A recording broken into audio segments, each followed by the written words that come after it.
I just wanted to say that we're sitting about 12 miles drive away from the Champlain Towers at 8777 Collins Avenue, where a big tragedy occurred this past June. We all followed it on the news. It was horrible. It was also, you know, from my perspective, like a giant real estate story with lots of implications of how I should cover the news. I'd long done stories about the inadequate reserves that a lot of condo associations have, and this was one of those stories on steroids, and this had huge implications for what was going on in the real estate industry in the housing market. So, as part of, we have two panels on Surfside. We have another one tomorrow morning. This panel is part of the NAREE University training panel. We have 4 expert writers who've been deeply enmeshed in covering the Champlain Towers South collapse, or partial collapse as it was at one time. And so we have Terry Spencer from the Associated Press. We have Patricia Mazzei of the New York Times, Miami Herald, or Miami Bureau, Sarah Blaskey from the Miami Herald, and Monique Madan of USA Today. And they've all written some tremendous stories. I wanted to call your attention to bit.ly/Surfside clips. If you want to see some of the stories they've written, when the towers collapsed, everybody said, well, it's going to be years until we find out what happened. But in a matter of days and weeks, evidence started to trickle in that everything was not right. So we're going to start with Terry. He's going to set the stage with just discussing what he experienced on that first day. I guess I should add that on June 23rd, my wife and I were visiting Terry. We're old friends from back in Southern California, where Terry used to work as a reporter. And Terry, sitting on the couch after dinner, Terry said, let me tell you about my day covering Parkland shootings. And it was just, he had me spellbound for an hour. And then we went home, and I woke up early the next morning and checked my alerts on my phone, and I'm going like, oh, I know where Terry is right now. So, Terry, why don't you take it from there? Thank you, John. I woke up about 6:45 on the morning of June 24th and saw on my phone that my editor had been desperately trying to reach me, but the do not disturb function on my phone had been blocking his calls, even though it's supposed to let through anyone who's on my contact list. So I called him and I said, Ian, what's up? And he said, there's been a condominium tower collapsed in Surfside. We need you to get there right away. What do you mean, collapse? Was there an explosion or something? No, as best we can tell, there's been no explosion, but from the looks of it, there probably aren't going to be many survivors, and the death toll could exceed 100. He was pretty close to being right. And that started one of the most important, but worst, saddest, most depressing months of coverage in my journalism career. It was frustrating in trying to figure out what happened, but we also, and I hope this didn't get lost in my coverage or other people's coverage, it was a story about humanity and how this affected a community. It took me about 45 minutes to get to Surfside, and I was first told to go to the evacuation center to try to talk to any survivors or witnesses to see what they had experienced. And I talked to some people who had been in the adjoining buildings, and they all told a basic story. They'd either been awoken around at 1:15, 1:20 in the morning by rumbling noises, or drawn to the window by rumbling noises, and when they looked outside, they just saw this building pancake on itself in a bit of debris and dust, and then they were told to evacuate. And this was the first of many times I was heard that they couldn't believe what they saw, because buildings in the United States don't just collapse. That just does not happen. And then when the video came on at the evacuation center on the TVs there, where the security camera from the adjoining building showed the collapse. People just gathered around the TVs, and when they saw it, everybody just gasped. And so then I walked down to replace the reporter who'd been at the site overnight, and when I was walking down there, this is what it looked like from the inland side. If you didn't notice the fire trucks and the pile of debris a bit, you might not think that much was wrong, right? I mean, it sort of looks there. There might not have been that big a deal. But then you walk around to the beach side like I did, and that's what you got. It looks sort of like the Oklahoma City courthouse after the bombing. And one of those things that reporters become obsessed with, I got obsessed. If you look up in the upper right corner, there is a child's bunk bed that's hanging on the edge of the top floor. And I became obsessed for a day or two trying to find out if there were children in that bed and if they had stepped off and fallen and were in the rubble or had somehow survived. Well, as it turned out, there were no children in that bed. The woman who was staying in that apartment did die in the collapse, but fortunately there were no children. But see, that's sort of the thing that you just start focusing on when you're in the middle of all of this. One thing I should probably explain for those of you who don't live here is that the weather became a real issue. It was brutally hot, as it is in the summers here in South Florida. It was in the 90 degrees every day, 80% humidity. If it's not beating down sun, it's pouring down rain. And as editors, and I used to be an editor, I was an editor for 13 years here in Florida for the AP.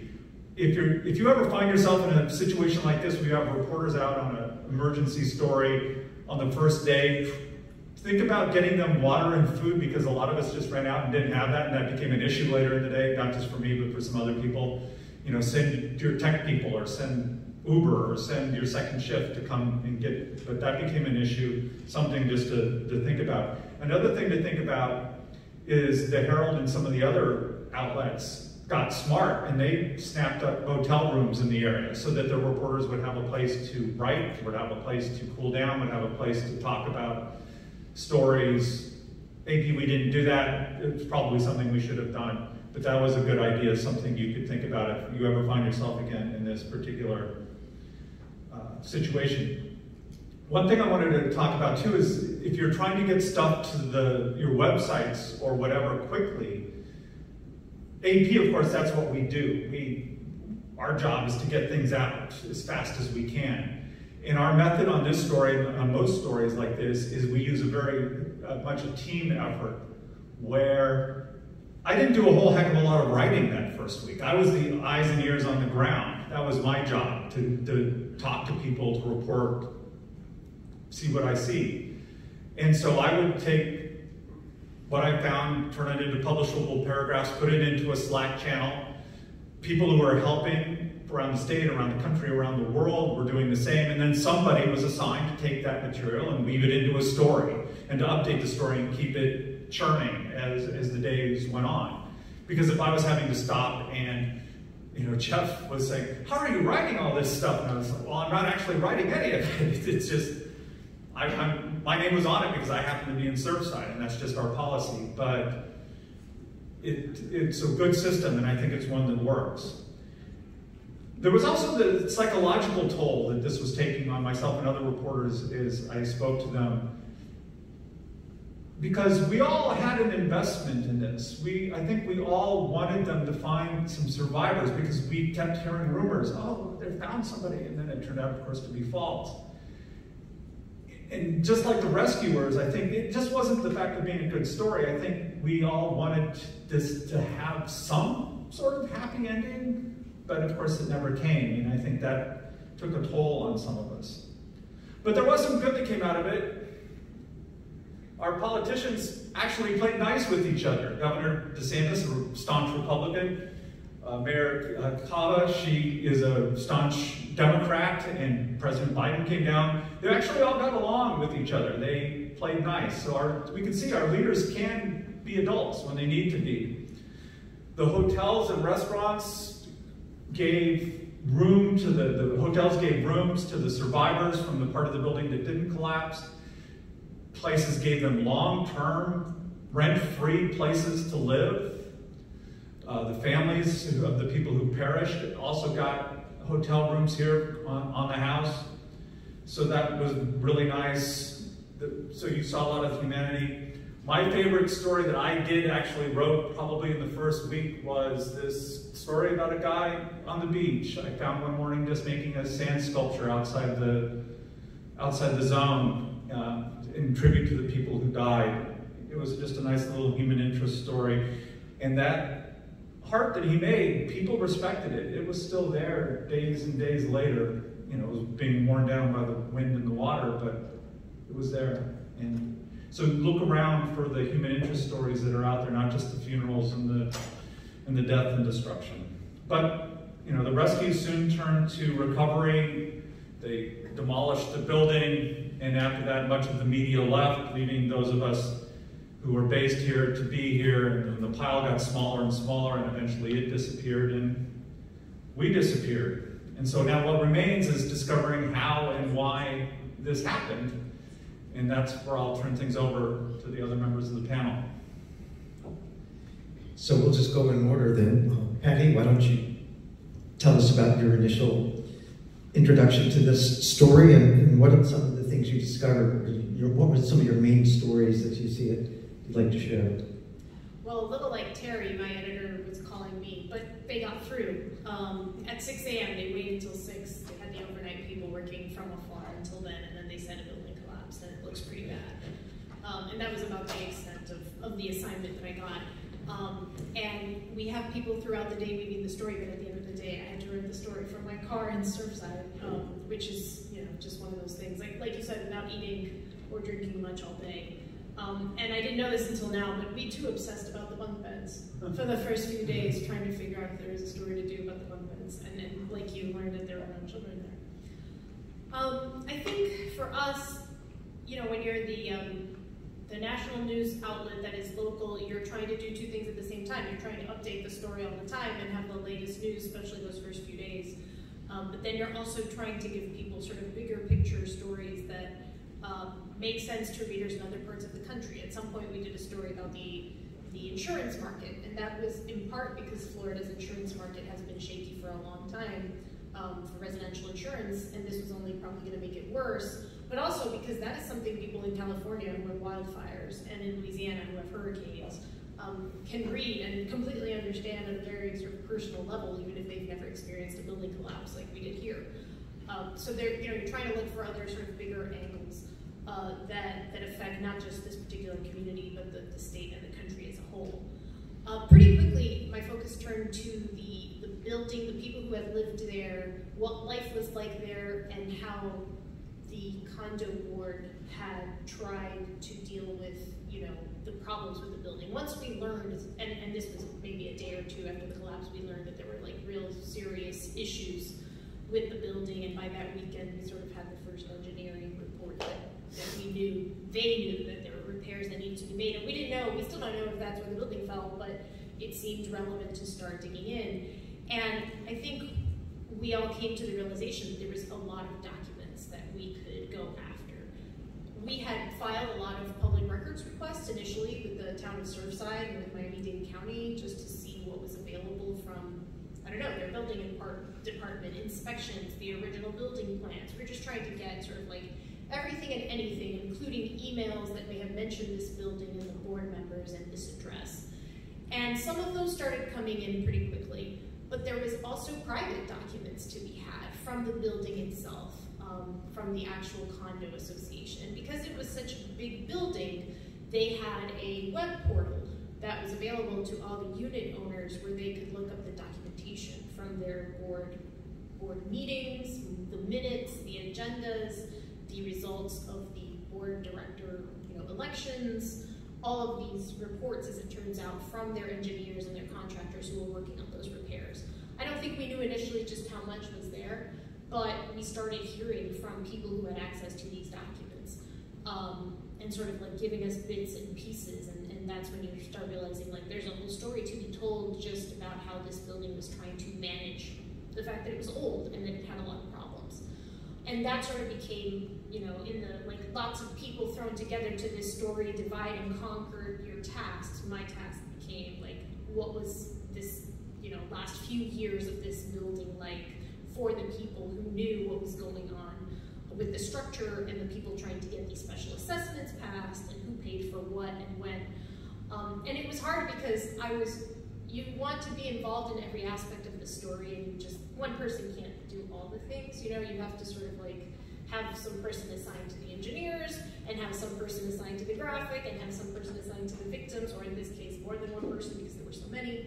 And so once I was like pivoting from the immediate search and rescue to the what happened in this building, I sort of just like became the person who dealt with these documents. That was one of the stories we did early on, was about sort of the tumultuous final years of the Champlain Tower South.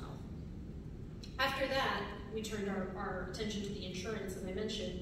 And then, like Terry said, you know, other than the updates until they find the final victim, which thankfully they did, you know, there was a question at some point as to whether they would find everyone's remains, which is a really horrifying thought. And we all had to learn a lot about how they were recovering bodies and how they were identifying people, which in some cases took weeks because of the sort of condition of the remains, because of the weather, because of the fires, because of just the condition of the building.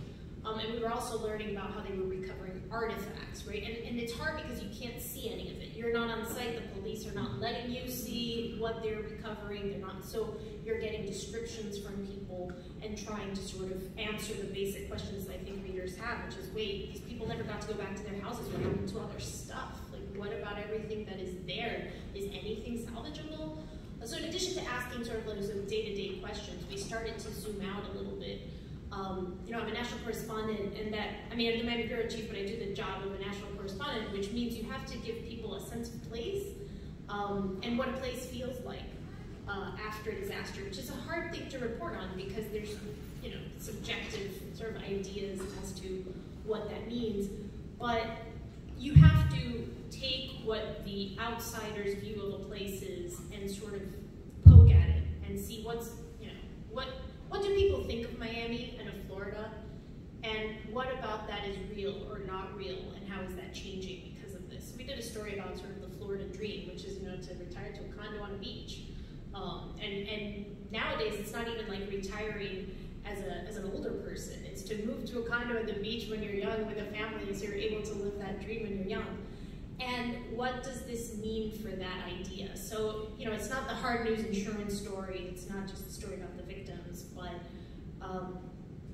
this is how this state sells itself to people, to new residents, and it has for decades, right? Ever since the advent of like dredging the swamp and air conditioning. This is what the Florida dream was, and between sort of climate change and natural disasters and something like this, does that dream still exist?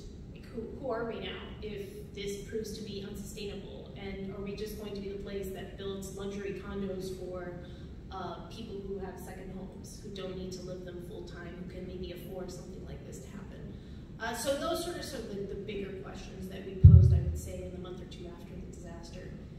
And since then, and this is the part of reporting that you all know keeps going after sort of like the main news focus moves on, is we have to follow court hearings. You know, there's a court hearing every 2 weeks on just the civil case where they're trying to like recover money for these victims and eventually figure out who gets what. And yet it's going to be a very long, complicated, ugly fight. And that doesn't yield a story every time there's a court hearing, but we're watching those and sort of along the way capturing what these people are going through, which is if you lost a person, you want a memorial on that site. And if you lost your property, maybe you want a new condo on that site. Or maybe you just want money so you can buy a new place because you're in limbo, living with some friends right now because you can't afford a mortgage. So I don't think that part of the story is going away anytime soon, and we're going to have to find ways to tell them in ways that are sort of clear to people and not bogged down in sort of the details of a class action lawsuit, which is what this is becoming while we wait for, you know, why did this happen, sort of the big question, which I think Sarah is going to address. And in the end, it is prime real estate that, to some people, that's the most important thing about it. Well, our legal system doesn't know how else to compensate the victims of something like this other than with money. You know, building a memorial there is not something you can put a value on. So the judge in the case is trying to get as much money as possible for people, and there are sort of internal debates, you know, among the survivors and their families about whether that's really what they want. But the legal system doesn't really see another way other than how do we get these people more money. So Sarah, I'm surprised you even have time to be here today to talk to us. If you go through the clips and look at the Miami Herald from June 24 on, you see Sarah's name over and over again, first describing problems with the board, and then describing problems with the building, hiring engineers as private consultants to the Miami Herald, and then going back and hiring more engineers. And tell us what you've been working on. Sure. So I had the same experience. You're noticing a theme here. My editor called bright and early on June 24th, and he said a building collapsed, and I want you to try to figure out why.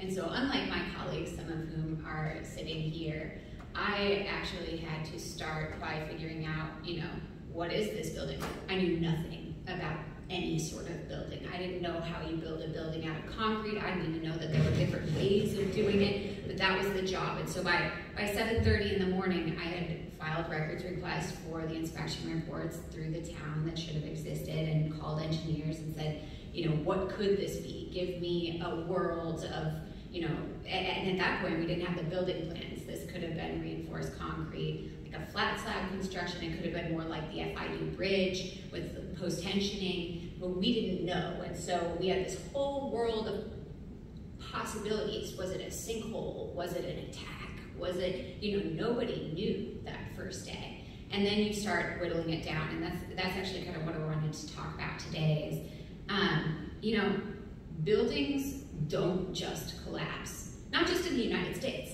like, not like this. Buildings do not do this. Buildings that have collapsed in the past anywhere around the world have collapsed either because they were super old or super young, like designed with such fatal flaws like the FIU bridge, where it's gonna crack and fall, you know, within days, maybe a year tops kind of thing. Or it's under construction, major construction, not little construction. Or, you know, it's hit with an earthquake or some sort of natural disaster, and in some cases, like Oklahoma City, you know, it's a terrorist attack. But buildings have never just fallen in the middle of a random night for no apparent reason. And so this became a huge mystery, one that has implications across the world, right? Because until you know why this building fell, you can't actually know if any other buildings are gonna fall like that in the future. And that's why this is, you know, such an important question.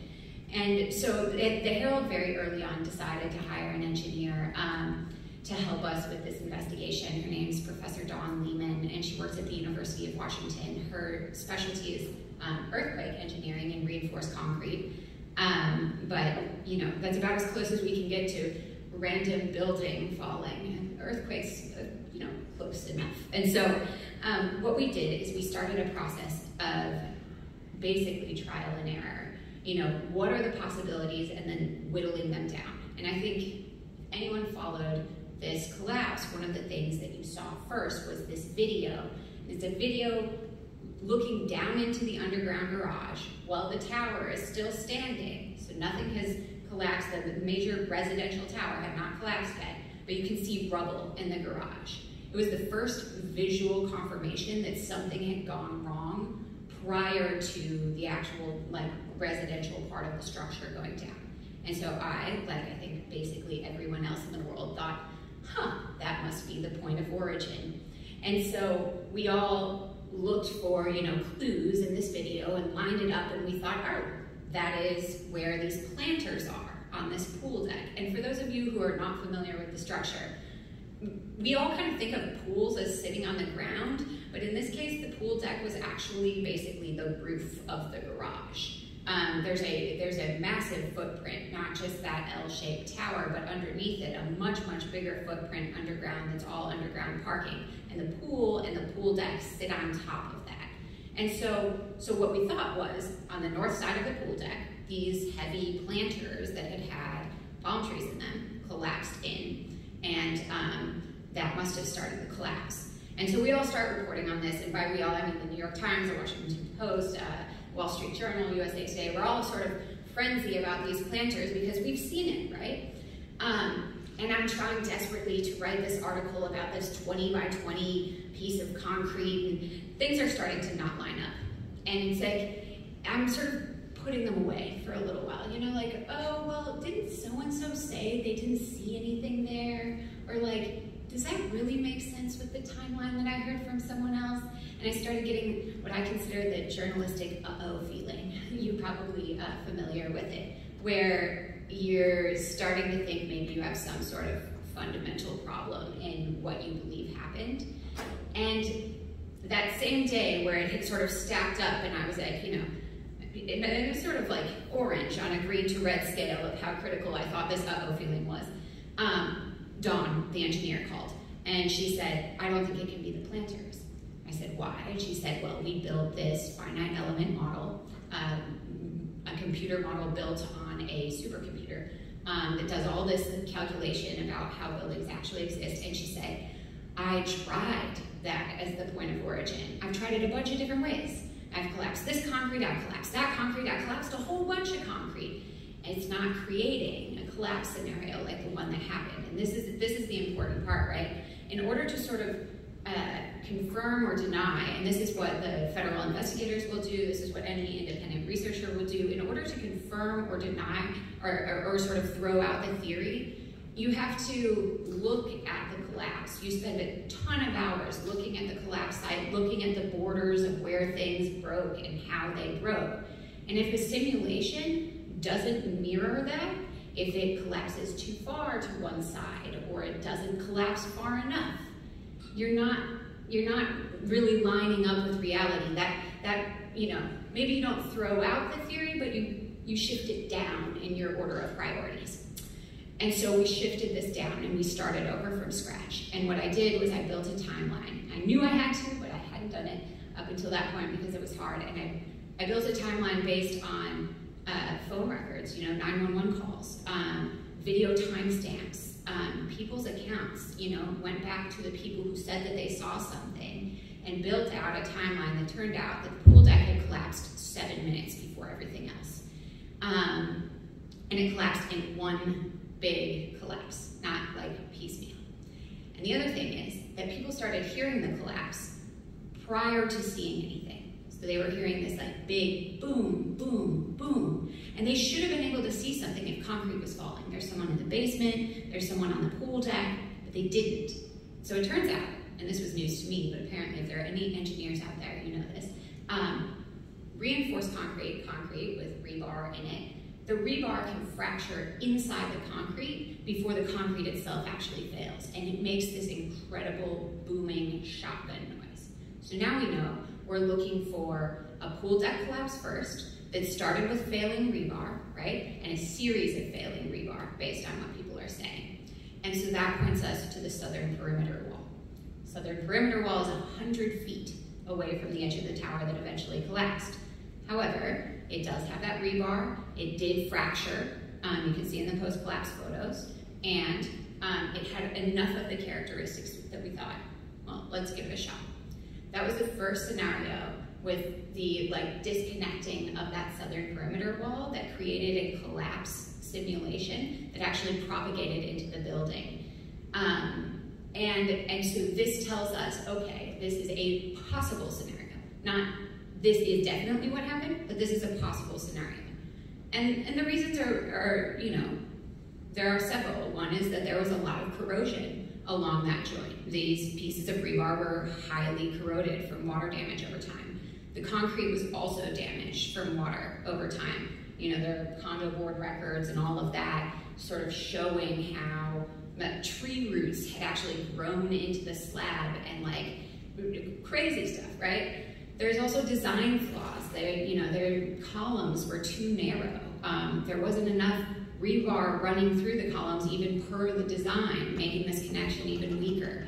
You know, and there are just sort of critical flaw after critical flaw in the design and construction of this building as well. and accounting for some of those, and not even all of them in the model, right? The model's built conservatively, and there's certainly limitations, and I'm happy to talk about if any of you have more questions later. But at the end of the day, this wasn't one thing. This was lots of things, and it wasn't just corrosion, and it wasn't just South Florida's conditions. It was a lot of things in the way that we structure our building codes also. And so for me, that's a story going forward I'd like to see. I'd like to see people report on the sort of, details within these codes that would actually have prevented a collapse like this, given what we know now. And I think that's actually still wide open and has lots of implications regardless of where you report and live. Just because, again, like, we don't want this to happen again. So I think I'm gonna leave it there and kick it over to Monique, who's gonna talk about maybe a little bit about how and why this building was so poorly constructed and designed, and what the circumstances of that were. And as if that wasn't enough to create a tragedy, there's another element in this story, and you have to remember that this building was completed in 1981, and think about what was going on in Miami in the early 80s. With cocaine cartels and money laundering and other things. And there was no corruption here in the 80s. Find that there's a whole other element in the Champlain Towers story that Monique was helpful in exposing with the help of where do you go to find witnesses for this kind of thing? You go to the prison and interview inmates. Yeah, that was fun. So when I dove into this investigation, the goal was really to create some sort of timeline for people, in the sense of, I want to know who lived in this building from the moment it was born to the moment that it collapsed. So going through thousands and thousands of pages of incomplete records from the property appraiser's office, from the county, we set out to basically interview as many people as possible from the 70s, 80s, 90s, 2000s, etc. And in the process of doing that, we hope to basically paint this picture for readers as this building as a character. The way it was when it was built was severely different than what it was like in its final years. So as we continued to interview all these people, we noticed that there was a trend, and cocaine was a trend. A lot of these people were using the building to stash their stuff. It's funny because around the same time that we were reporting this story and we decided to focus on the cocaine angle, the Netflix series Kings of Miami came out, and I'm like, this is like the news guide. So I immediately started putting together a plan of action on how to reach some of these people who were very open to talking to the media, if you've seen the docuseries. But before that, and that's the prison side of it, so how do you get someone to spill their guts out to you from prison? Basically, the way that I was able to talk to these inmates was basically just telling them, look, this building fell, you live there, can you tell me a little bit more about this? So it started off very casually. We spoke for a matter of, I believe it was 2 months, almost every day, and I wanted the most sincerest picture of what life was like at that tower. But more importantly, that was more of the color for the story. Going through all these records and having to put together this puzzle really of incomplete information, all the telltale signs of money laundering was there. So we consulted with various experts and presented to them all of our documents to show, okay, well, what is this? How can we show that this was happening? And of course, if you live in Miami or you know of Miami, the 70s and 80s, this is what was happening. And we found it a crucial point in our reporting to make that emphasis because, like Sarah said, if this is one building, it could be pretty much all of them. And that was my approach to that story. And very early on, our team also was able to publish a story about the property sinking, and I know we'll get to that later on, but that was part of that too. Actually, why don't you, since you brought it up, go ahead. Sure. There was a report that appeared in the news, I don't know if it was that same day or the day after, about subsidence at the property. I don't know how much of a factor that was, but I'm curious to know, how did USA Today get that report so quickly? Did they just happen to call the professor, or did he call in? No, so this reporter actually had reported on sinkholes in the past, so the vocab we just used, he was very well aware of it, and he started using Google, advanced Google searches for studies, scholarly works, etc. And he told me it was basically really good luck. So if you're ever covering a breaking news story, make sure to use advanced search. And he contacted the professor, and then that's working. Dowinski, is that how you pronounce his name? Mm-hmm. And so he called him and he said, "Oh, funny you should call. I've been thinking about this." Literally, it was really, really good luck. The news gods. Okay, well, there's just so much here, and so many lessons that, without much time left, trying to tell journalists from around the country how to go about covering a story like this, how to cover property, how to cover condo associations. I think the first, one of the most interesting stories, and I know that the Washington Post had it as well as you had it, Patty, that there was actually major turmoil and strife amongst the board members of Champlain Towers South, that board members resigned. Board members were trying to get the building repaired. They identified a number of repairs, and years went by. So how did you get your hands on those board minutes and inspection reports and city inspection documents? And what should other reporters be looking for in a trend like this? Well, the city, I have to say, was probably overwhelmed with requests, but fairly quickly started, fulfilling at least some of them. The private documents, like I said, you have to find out if there is this web portal, because if there is, that means that every unit owner has, access to it, or their family, or their lawyer, or whatever the case may be. Eventually, in this case, they sort of took down everything. But before they did that, there were, 135 unit owners, or their survivors, or their family members, who were just as interested as we were, as asking these questions and bringing to light sort of the issues that were in the building. And so, those are people you tap to see who is, familiar with how to get these documents, who has already looked through them, who has, the ability to share them with you.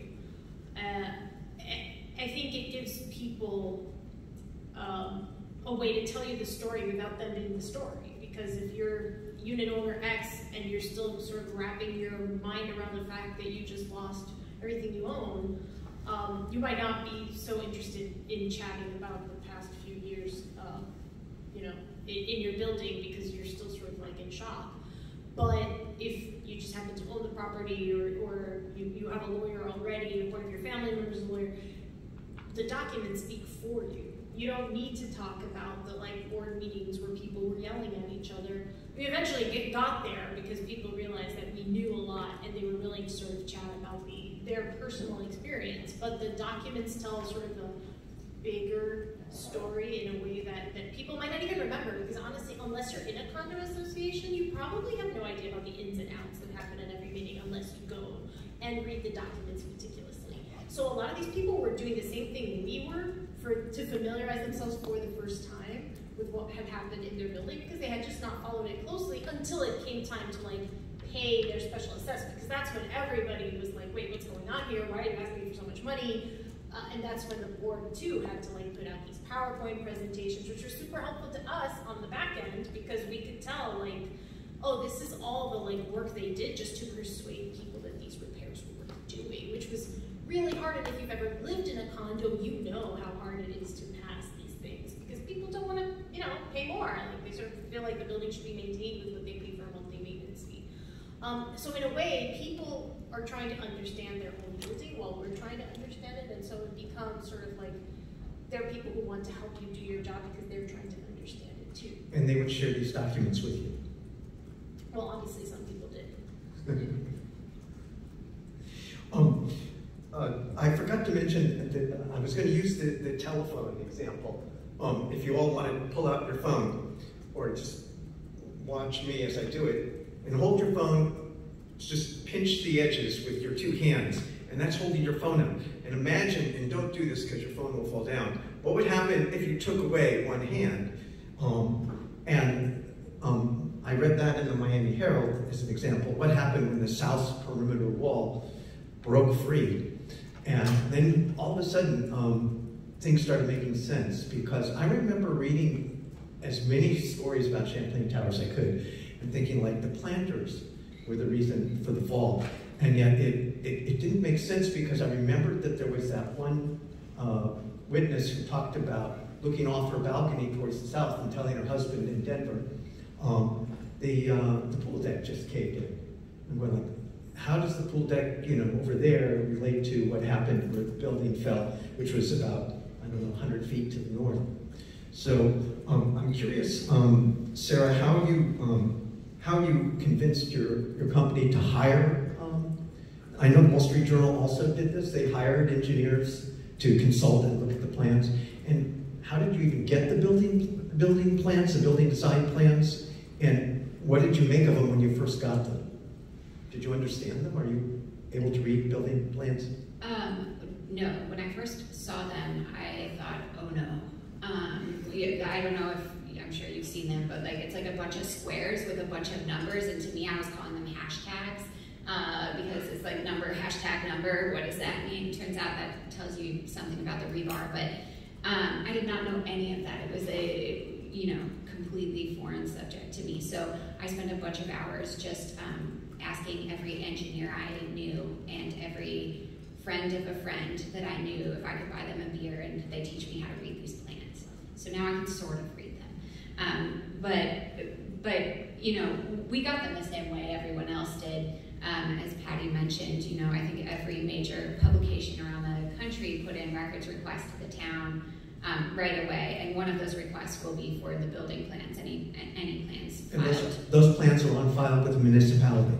Right, they're with the building department, because the municipality, gave out the original permits, so they need the plans for that kind of thing.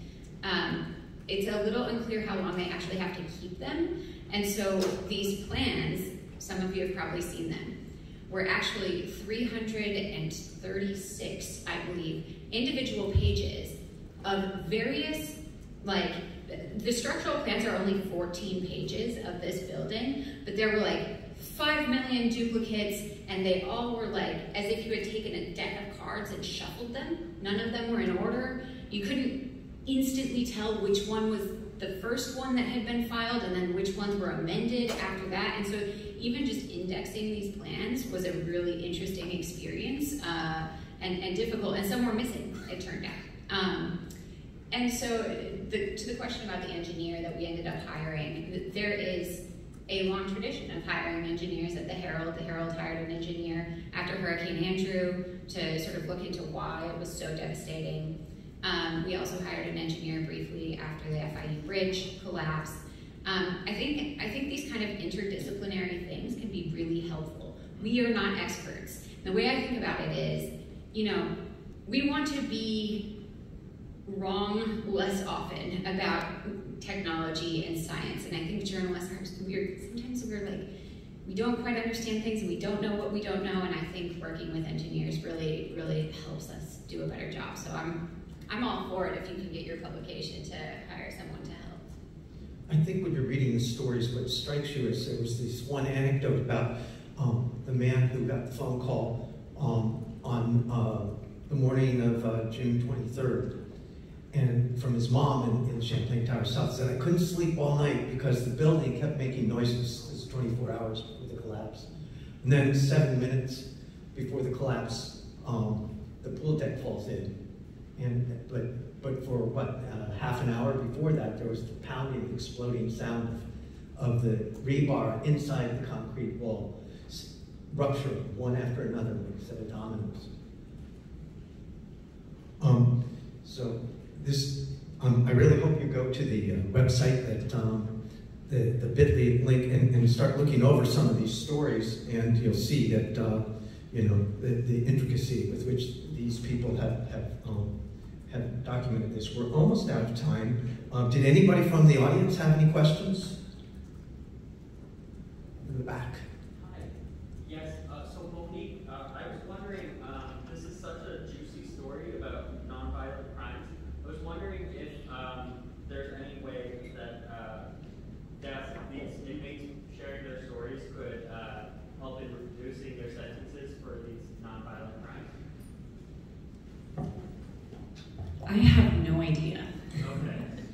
I have no idea, but we can talk after the panel. Oh, okay. How do you get money launderers and cocaine dealers to talk to you? Well, I have a track record for talking to people in prison, so that really helped. I think after sending them my stories, I think they were able to trust me. I know that sounds simple, but it's actually quite difficult. These people, for a lot of these people, you are the only ones that they are talking to in the outside world, and they have a lot to lose. And they have nothing really to gain from talking to you. So for this particular story, I think it was really important to approach it in a delicate way. You know, this story resonated with people all over the globe, and the fact that 100 people died, they almost felt like a sense of responsibility to just talk about what was happening in that time. And because the story was not about their crime, it was more for context, and you know, so that people could see what life was like and what was actually happening. I think that really helped as well. This wasn't a story about, you know, Joe Schmo being in prison for cocaine crimes. It was about a building falling and 100 people dying. And to know that they could play a part in whatever way they could it was very satisfying to them.